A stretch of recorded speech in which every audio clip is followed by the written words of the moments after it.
नमस्कार. प्रथम सर्व महापुरुषांना माझे वंदन. आज मी जत नगर परिषदमध्ये मुख्याधिकाऱ्यांना एक निवेदन दिलेलं आहे. ती निवेदन आहे बघा.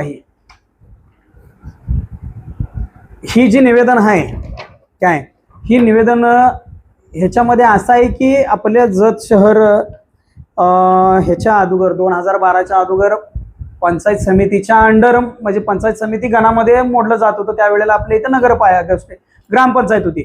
2012ला आपल्या इथं नगर परिषद स्थापन झाली. नगर परिषद स्थापन झाल्यानंतर आपल्याला ज्या काही सुखसुविधा मिळत होत्या शहरवासियांना म्हणून त्या मिळायच्या बंद झाल्या. त्याच्यामध्ये मी सगळ्यात महत्त्वाचा तुम्हाला एक मुद्दा सांगतो.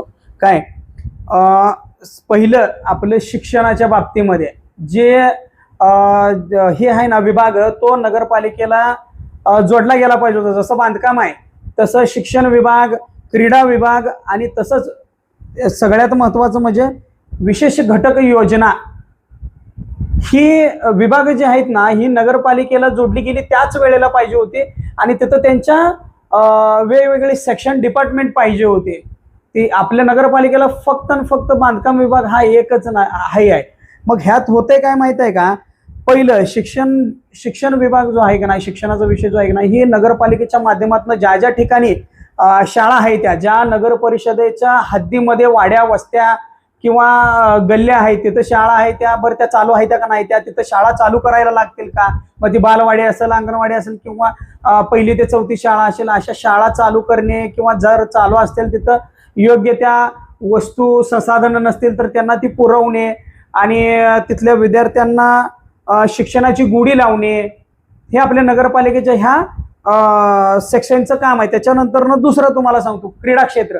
मी तुम्हाला सांगतो आपल्या जत तालुक्यातले जितके बी स्पोर्टमॅन म्हणजे मुलगा असो अगर मुलगी असो, हे सगळेजण आतापर्यंत नॅशनल इंटरनॅशनल खेळून आलेले आहेत. काहींना गोल्ड मेडल सुद्धा मिळालेलं आहे. आपल्या इथं क्रीडा संकुलन आहे जतमध्ये, पण जे कोणी स्पोर्टमध्ये काम करणारी लोक आहेत ना त्यांना कुठल्याही सुख सुविधा, कुठले अनुदान, कुठल्या मदती किंवा त्यांना योग्य ते एखादा ट्रेनर किंवा योग्य ते साहित्य ही नाही आहे. ही नगरपालिकेच्या अंडरमध्ये येते. ही नगरपालिकेनं केलं पाहिजे. तसेच विशेष घटक योजना जी आहे, ज्या वेळेला जत ग्रामपंचायत होतं आणि पंचायत समिती गणामध्ये मोजलं जात होतं त्यावेळेला आपल्या शेतकऱ्यांना वेगवेगळ्या सुख सुविधा स्कीमा, त्याच्यानंतर तुम्हाला सांगतो बियाणे, खते, शेती अवजारे, ट्रॅक्टर, नांगर अशा बऱ्याचशा गोष्टी मिळत होत्या. पण जसं जत नगरपालिका स्थापन झाली 2012ला, तिथून पूर्णपणे ती थांबलं गेलं. यामुळं आपल्या जत शहरातल्या प्रत्येक शेतकऱ्याचं जे शहराच्या अंतर्गत असणारे शेतकरी आहेत त्यांचं एवढं नुकसान झालंय की त्याला आपण शब्दात नाही सांगू शकत. या कारणामुळं आपल्या जत शहराच्या आजूबाजूला जितकी शेती आहे लोक विकायला लागले तर प्लॉटिंग चालू आहे. ही सगळ्यात मोठा विषय आहे. शेतकरी शेती विकायला लागलाय.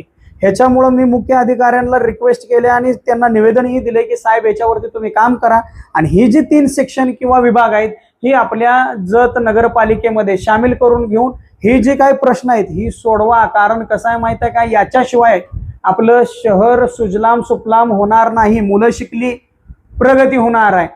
मुलं स्पोर्टमध्ये गेले शहराचं तालुक्याचं नाव होणार आहे आणि त्याच्यानंतर शेती पिकली तर आपल्याला खायला मिळणार आहे आणि बळीराजा खुश राहणार आहे.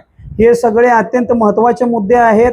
ह्याच्यावरती शासनानं, प्रशासनानं, आमदारांनी, मंत्र्यांनी सगळ्यांनी लक्ष द्यावं आणि आमच्या जत नगरपालिकेमध्ये ही 3 विभाग चालू करावे.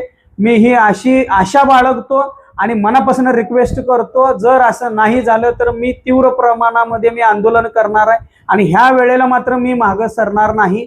धन्यवाद. Press the bell icon on the YouTube and never miss another update.